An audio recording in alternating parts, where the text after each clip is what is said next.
G'day guys, BroadcastingBecause back with episode number 3 of Pompey's Road to the Top. Yes, that is the name for this series. Thanks to the Ace28 for suggesting the name. That is a very good name, so well done there, mate. Now this episode will be largely transfers before our first game of the Empower Championship against Birmingham City. Now the one thing that I really noticed about the squad was that we were lacking a bit of pace. I brought in Badu, who had decent sprint speed, but we were just lacking that absolute X factor. I know we did have Marvel Wine at the back, who is unbelievably quick, but I would like to have a decently paced midfielder as opposed to relying on a centre back or a right back to do most of my running. So I went out and found this bloke.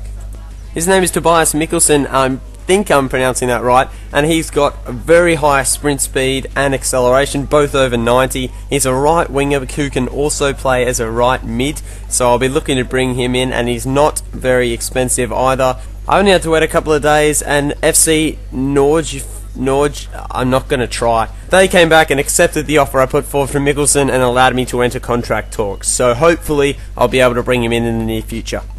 So the days went on, and then absolutely out of the blue I get an email saying that the medical staff have cleared Eric Husserklep to return from his injury. This is before the first match, when he was expected to be out well into the second week of the season, so that's brilliant news. He's back way ahead of schedule. I also received an offer for Mokoena from Southampton. Now, he's an old player, and I don't think that I will really need a centre defensive mid. But unfortunately, I get an email the next day that transfer talks between Mokoena and Southampton had broken down, so it looks like he wouldn't be heading off to them too soon. But then Middlesbrough come up from out of nowhere, and they bring in an offer for $400,000, a little bit less than what Southampton offered. Now, I read in the newsreel that Mokoena had in fact attracted a lot of attention from a few other clubs as well, so I wasn't too keen to sell him off for $400,000 this early. I wanted to hang on to him for a bit longer just to see how much I could squeeze out of some other clubs. Now, Ricardo Roca comes up to me and says, you know, I haven't had a great pre-season. That is understatement of the season so far. He had a shocking pre-season, but he said, if you play me in the first game, I won't let you down. Well, I picked him. Since the medical staff had declared Eric Husserklep fit-ish to play, I decided to put him on the bench instead of starting. I gave Kitson and Benjani the starting striker roles, with Jamie Mackie coming in and starting on the bench as well.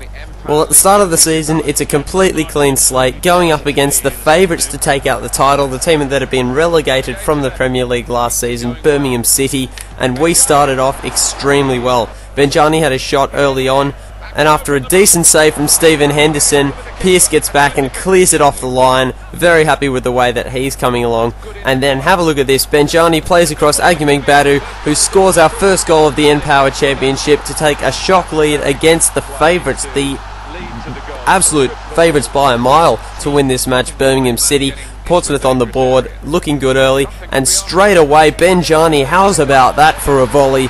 The rude boy gets a goal to himself after just laying across a very nice assist, and all of a sudden Portsmouth are up 2-0 in the first 20 minutes. We couldn't get a much better start against the favourites as we still look for our first win.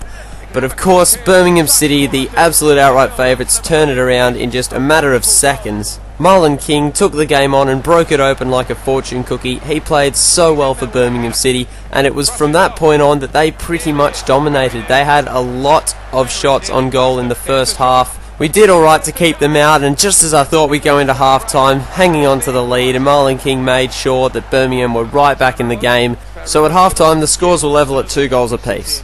We needed something early, and that didn't come. In fact, Birmingham scored straight off the kick-off. Very disappointed. We'd lost the lead at home after starting so promisingly. Yeah, I wasn't happy. We did have this chance though, Benjani with a very nice run to get a shot away. Now this, I thought, really should have been a penalty, but how about the follow-up effort from Dave Kitson? Could not have been any more in the top corner. You little beauty, we're back in the game. 3 goals all, we're level once again. The comeback is on. We're going to get something out of this game. Or maybe not. Yeah, so Chris Burke scored. I brought on Jamie Mackie for Kitson, but that did absolutely nothing, and they scored again. So, really not a good start to the season. Going down 5-3 at home, that was the final score, after having the lead as well. Oh, that was frustrating. We played well and then we just threw it away. I'm not happy with all this losses. We desperately need a win. I need a win just to get started. We've had 4 games and 4 losses. Following that match, we got a response from Tobias Mikkelsen. He had accepted the wage offer that I put forward to him, but at this stage I wasn't 100% sure if I did actually want to bring him in. Knowing our defensive problems, I thought that should probably be a priority, to sign a better defender as opposed to bringing in another attacking player. So for the time being, I did stall on that decision. I'm not going to make a definitive call until a bit later on, following our next game most likely. And there's confirmation as well. I did sell McQuenna to Middlesbrough for £500,000. I don't think I actually recorded the offer for some strange reason. And having said that, I put in an offer for Santiago Gentiletti, a good young centre-back who I'll be looking to bring in. Our second match of this episode is a League Cup match against Leicester City, the team favourite to take out second spot in the Championship. I just cannot get a break at the moment. And of all matches that I need a win, this pretty much sums it up. If I lose, I'm out of the League Cup. If I win, we go through and knock out Leicester City. We are still yet to win with Portsmouth. I was so desperate. There was no way I would let us lose this match.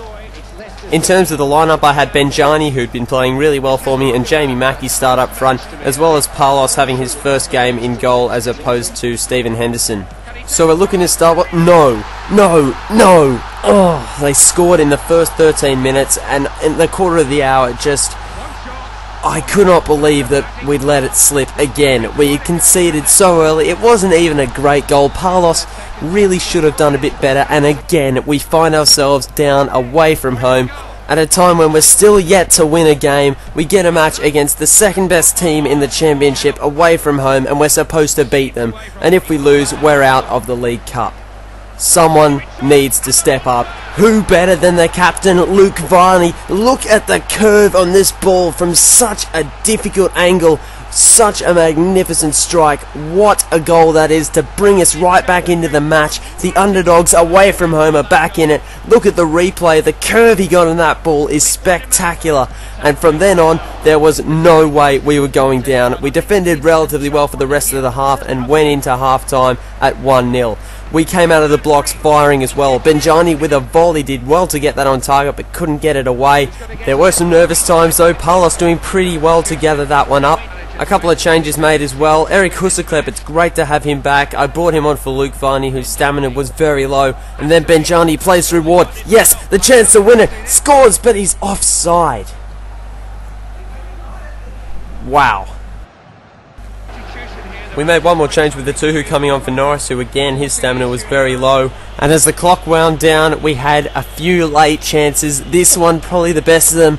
Pearce couldn't quite get a header on it, and Husserklep as well just gets outmarked. Now this is where I was angry. We had 2 minutes of injury time, and we're passing it around. We're just about to go through on goal, and the referee blows the whistle. What the hell is that? Why is the referee blowing the whistle when I'm just about to go through on goal? That is ridiculous. Particularly considering it's in a cup match. Now we have to play extra time, which completely destroys my player's stamina. Anyway, we go into extra time. The first half came and went.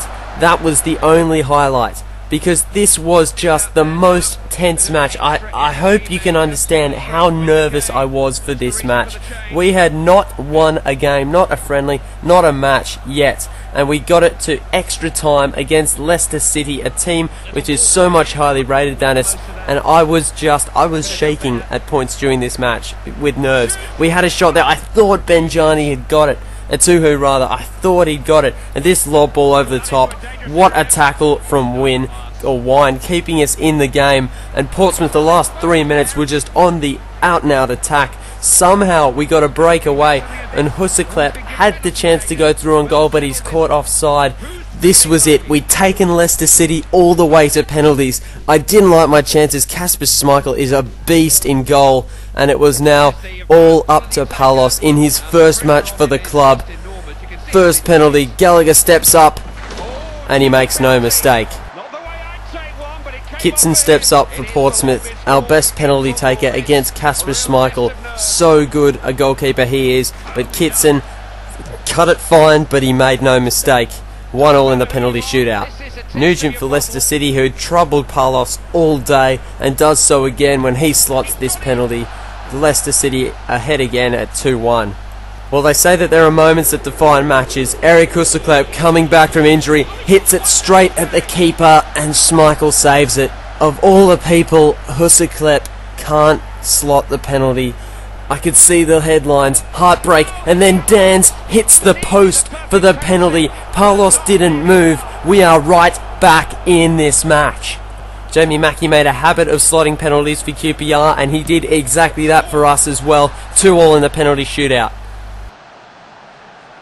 The tension for this match was so high as Jermaine Beckford steps up, and yes, Palos keeps it out. In his first match for the club, he saves the penalty from Jermaine Beckford. Wynn steps up and slots it. Schmeichel had no idea what to do with it. This is it.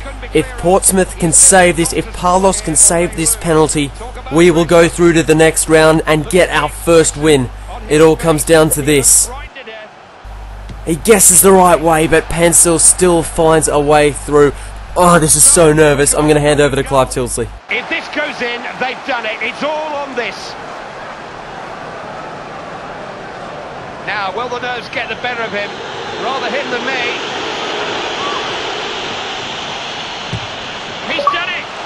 Yes, there it is. There it is. That is the win. That is the first win for the season for Portsmouth. A come-from-behind victory. We were nowhere. We were never supposed to win this match. And somehow we've knocked Leicester City out of the League Cup at the time when it matters most. Benjani with the winning penalty. That is absolutely brilliant. Credit to Luke Varney as well for keeping us in that match and scoring a magnificent goal. I cannot believe that we won that match, and at long last we are off the mark with our first win of the road to the top with Pompey. Well, what a way to end the episode with our very first win of the season. Completely unexpected, but I'm so stoked about that. Now, for Goal of the Month, I'm going to be doing Goal of the Month, just because I think if I do it every episode, we're probably not going to have too many goals to choose from. So that will be at the end of August, the next Goal of the Month. Also Player of the Month there as well. Thanks very much for watching, guys. Be sure to leave some comments below if you want me to try and sign any players in the transfer window. I don't think I mentioned that before. And also leave a like if you enjoyed the video, guys. It really does help. And I really do appreciate it. So thanks very much for watching, guys. Cheers, stay tuned.